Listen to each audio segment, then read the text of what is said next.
like to show today is a quick video of how we make a zone from start to finish. Our team is made up of 4 artists. We work very closely with the 10 exterior level designers and 1 intern. Altogether, there's about 15 of us that make all of the zones. Now, the best part of starting a zone is just figuring out what we want to do. This is sort of a blue sky meeting where we just hash out what we want to do, where just about anything goes, and we talk about anything we want to do, try to get everyone excited, and just, you know, throw stuff against the wall, see what sticks, and you know, get going on a zone. It's a very passionate time. It's also the most fun. We'll just try to go around, show people ideas, and just get everybody on board and everybody in agreement. That's right, Ed. Of course, not everybody agrees all the time.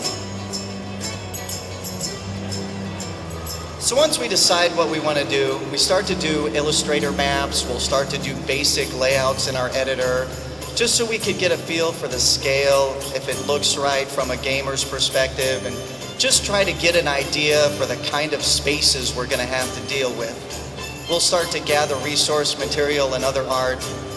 But the next biggest thing that happens is going to be our concepts.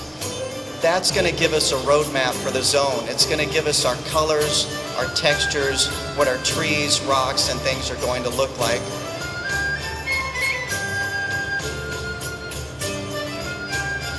So once we have a good idea from our concepts, we can start building all of these little items, trees and rocks and what have you, and our exterior level designers will start building the zone.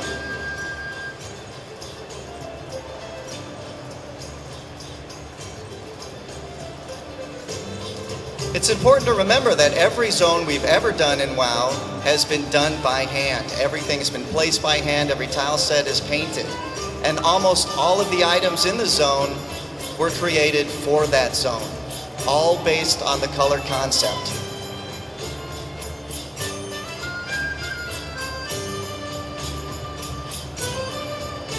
And there's the final version, in-game. Thank you.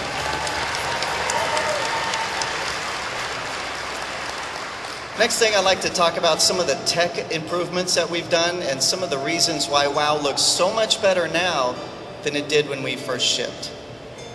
It's important to realize all of the little items and all the things it takes to make the world look natural, kind of put them together. One of the biggest things is what we call detailed doodads, and they're like little grasses and things we can put in the ground. Well, currently, we can draw many more detailed doodads now than we ever could. You can also see twice as far now than you ever could when we first shipped the game. We even have environment textures we can paint right onto the ground that reflect the sky. What you're seeing here is one of my favorite newer features. This is called vertex shading. This lets us tint and color the textures in a way that was never possible with tile sets alone. There's some before and afters.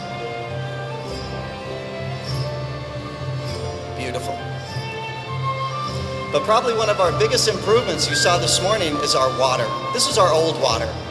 It looks okay, but it never quite fit the painterly look of WoW. This is our new water. Thank you. As you can see, it washes up on shore, it distorts objects below the surface, it even reflects the sky.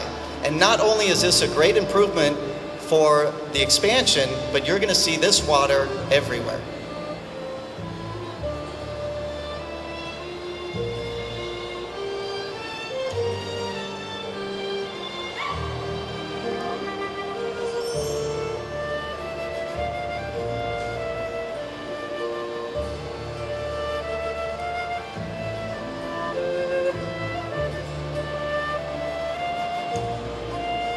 Beautiful.